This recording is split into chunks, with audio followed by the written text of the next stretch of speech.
me here in my heart. I want to welcome all of you, our virtual pilgrims, here to Magdala. We're about ready to start Lent 2024. It's hard to believe. It seems like Christmas just ended. And Ash Wednesday begins in just 2 days. And so Father Eamon and I are delighted to welcome you as we make this journey of a pilgrimage of prayer through Jerusalem. But as you can see behind us, the Sea of Galilee is just a lovely calm this time of day. And so we wanted to explain that both of us will be guiding, in a certain sense, this pilgrimage. And so it's important for us to remember that we're walking. Father explained, when we were speaking about this before, give a beautiful analogy of, or an explanation of a pilgrimage. Of course, we have our staff, the staff that has seen so many places and has been with us for so many years now that we've been doing our virtual pilgrimages. And the staff helps us to walk. But we need 2 feet to walk. And so we have a foot here in Magdala, of course, and that will be Father Eamon Kelly, and then the other foot in the beautiful city of prayer, the holy city of Jerusalem. And so with Father Eamon right now, I would love to talk a bit more about his ideas, his thoughts, and his direction in many ways about prayer to begin this pilgrimage together. Well, I'm very happy, Kathleen, that the pilgrimage has these 2 legs for major reasons. So we're in Jerusalem with 1 leg, which means we're touching that historical path of prayer, the walk of God's people, starting with Abraham and Melchizedek, and Melchizedek, the priest, the king of justice, who raises up a prayer in the place of peace to God for blessings on Abraham, and thanksgiving to God from Abraham. And then we have David bringing in the ark to Jerusalem, bringing up the ark to Jerusalem. And then in his footprints, so to say, in his footsteps, we have Solomon taking the ark from the city of David, also like David, with dancing, with great celebration, with many sacrifices, taking it to the temple. And then before he does that, he has gone to do sacrifices in Gibeon. And before that, they had sacrifices in Bethel. And now it's in Jerusalem. So Jerusalem seems providentially destined to be a city of extraordinary importance for prayer. You know, it's interesting, many of the travel agencies who have been suffering so much during this period, because pilgrims, of course, aren't able to come here to the Holy Land, as you know, the conflict is ongoing. One of them actually told me, she says, think about this. You have countries all over the world where there are conflicts and there are people suffering, but it's interesting how the world's focus in many ways is the Middle East, is in this country, and is in or on the city of Jerusalem. And that gives us this importance, as you were saying. It's the place of history of salvation. And so in that sense, it takes on a special weight.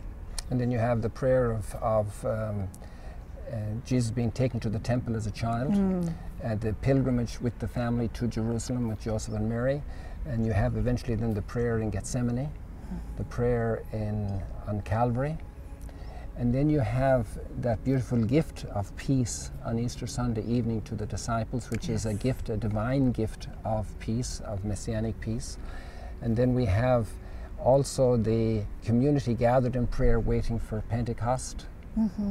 And eventually we have that coming back to Jerusalem to live those steps, and now virtually. And that's what's also incredible, because it's not just us, it's not we who are going back to Jerusalem only. What we're doing is, as you said, we're following in the footsteps of so many people, so many ancient Christian communities whose descendants we actually find in Jerusalem and will pray with during this Lenten season. It's just a rich prayer, following also in the footsteps of the Lord, who taught his disciples to pray around this lake. And then, of course, he, in the culmination of his life, as you were saying, is his greatest prayer and offering to the Father in Jerusalem. So it's the Last Supper, the priestly prayer of the Last Supper, John chapter 17. It's one of the maximum climaxes of prayer inside the Trinity, that conversation. So it really brings a lot of the paradigms, the parameters of our whole spiritual walk together. And one of the things I wanted to point out is, of course, during our pilgrimage and people see this from all over. They recognize the virtual pilgrimages from Magdala because of the staff that has seen so many countries and so many places here in the Holy Land to bring us closer to the Lord. But we also have, so we have the symbol of the backpack here, which will come with us. And there's a very specific reason. This is almost like an analogy of the Lord himself, who's our staff. You know, in the Bible, he's called our rock, but the staff is also the staff of the shepherd, the good shepherd, that keeps us safe, keeps us on the straight path, saves us from darkness. But in our backpack, the most important thing we have, of course, is the Word of God.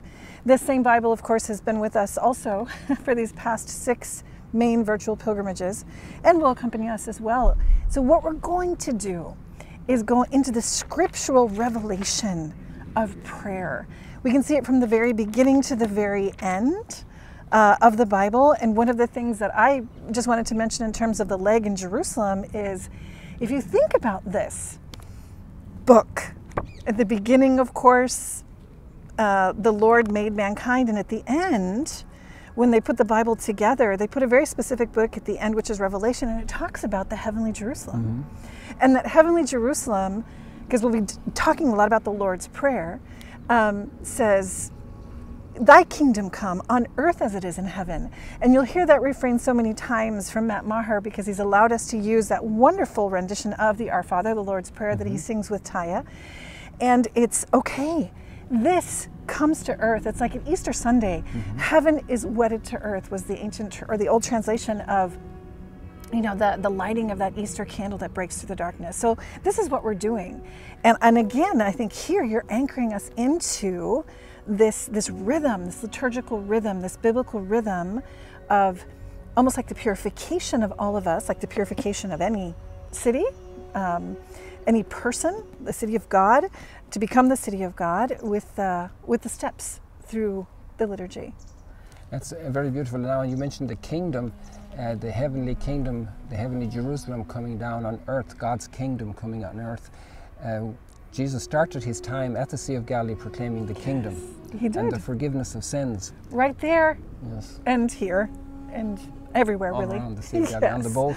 Yes. So this is a wonderful place. I think the Christian prayer then needs the Galilean leg, and that's why when Christians come on pilgrimage here, there's usually, I call it a North Pole and a South Pole. There's the Galilee-centered pilgrimage experience, which is usually in one location where people stay, and then there's usually a location to stay in the Jerusalem area, and sometimes it's a day or two more because of the richness of sites in Jerusalem and the immediate area, Bethlehem and Bethany and Jericho. And so here in Galilee, the Christian experience of prayer had a new beginning.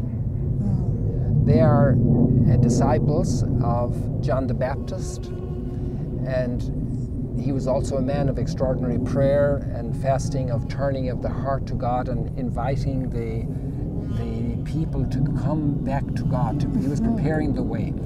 And what were they going to receive? They were going to receive an example of Jesus praying and taking large portions of the night at dawn. Oh, many people say this cave perhaps right up here, Yes. certainly a cave over there. There's many places where he could have spent the night. Exactly. There, yes. And then so here at the Sea of Galilee is where they have their introduction to the idea, to the reality, to somebody in their own flesh who is taking so much time to go into the mystery of the Father and to give expression to that mystery in a tangible way, because they go and they're looking for him and they find him praying.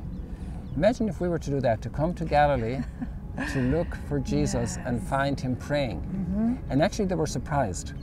And then it became such a powerful experience for them that they asked him, teach us how to pray.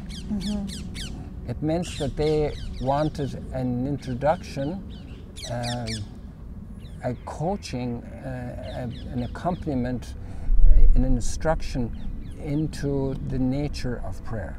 Oh, certainly, and I think one of the images we will be using, of course, during this virtual pilgrimage is water. This beautiful Sea of Galilee behind us is certainly brings us to the life-giving image of what prayer is. But I think of the Lord sitting at a well, sitting by a well, when he would come and go from Jerusalem to Galilee, there was a moment, or perhaps several moments, when he went through Samaria, and he was waiting there for that woman, and he said to her many things. One of them is, if you knew the gift of God, if we only knew the gift of prayer, what it means to be able to address God as Father, to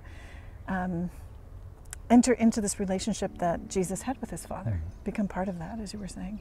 So that's very, very interesting, because maybe some people have the thought of what is prayer, and prayer is to go to ask God for some blessing, for some relative, for some emergency, for some political situation in a country, maybe for the end of war, for people caught in human trafficking. So it's a prayer that's very much defined around petition for needs. Right. And that's a beautiful prayer, and it's essential and very necessary, and very beautiful, very good for us to pray in that sense.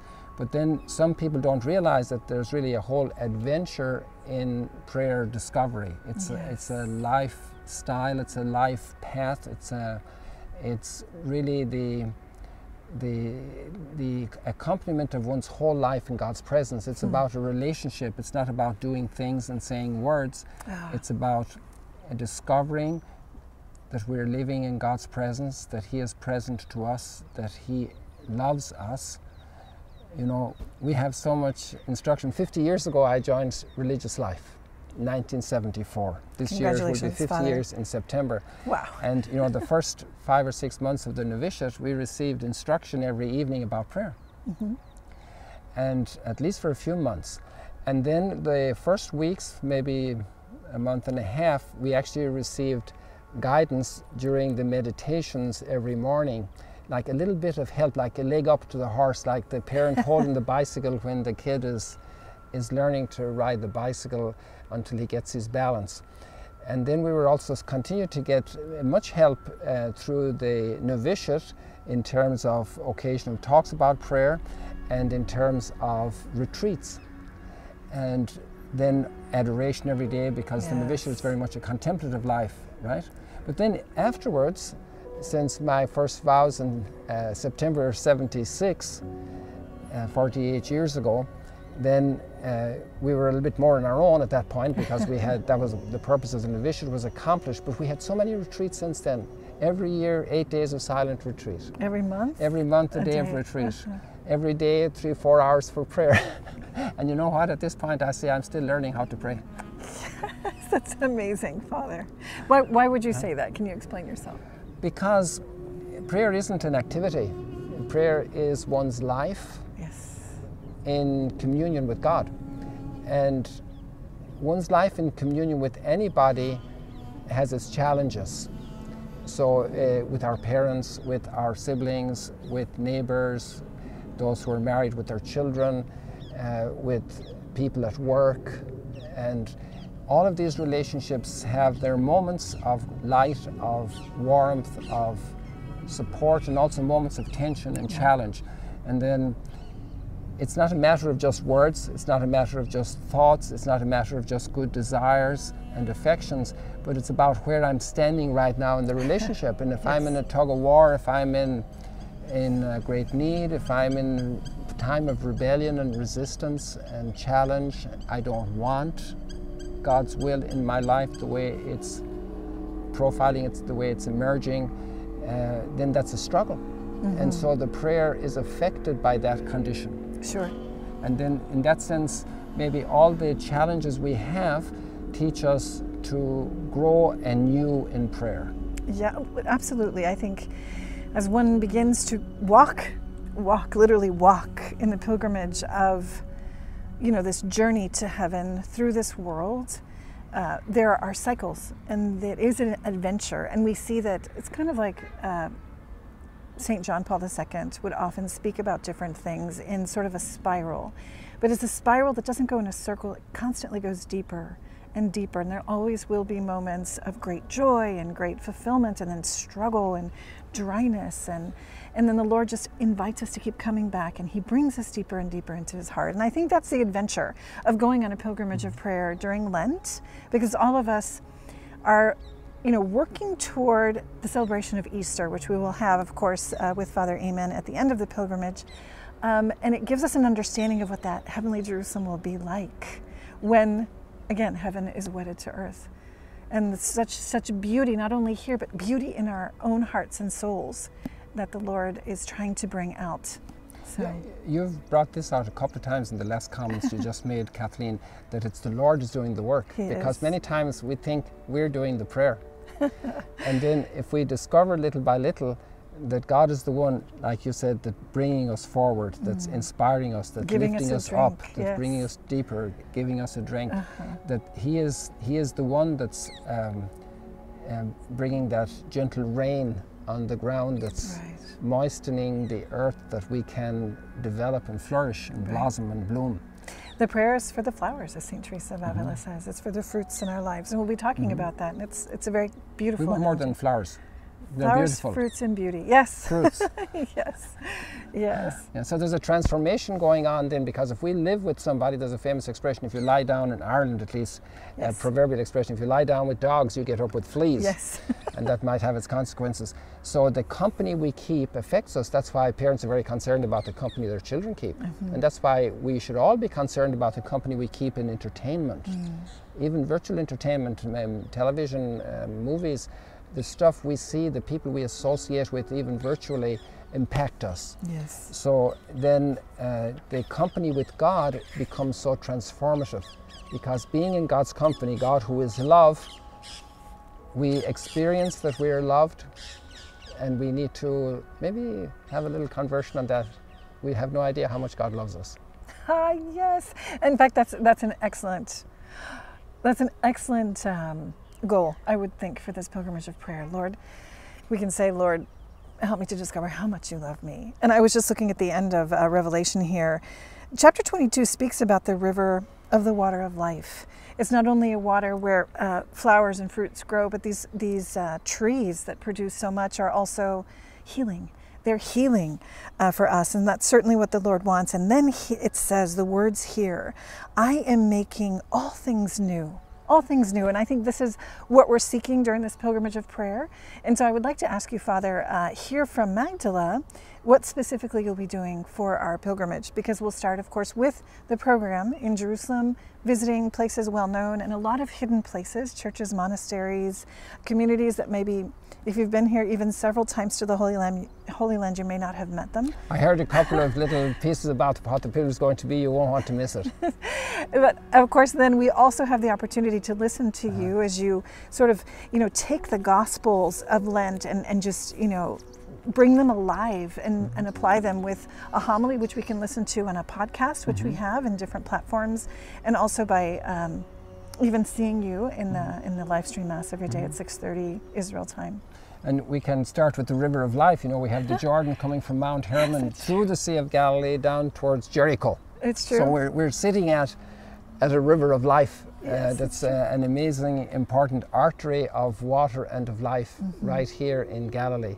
And so I look forward, and we could also invite them into the live streams in the morning. Oh, absolutely, that are available please. on the Magdala Facebook and YouTube, besides the lives that are carried out in of course. live Facebook and YouTube. It's a perfect link, because who doesn't want to be along the shores of the Sea of Galilee for sunrise?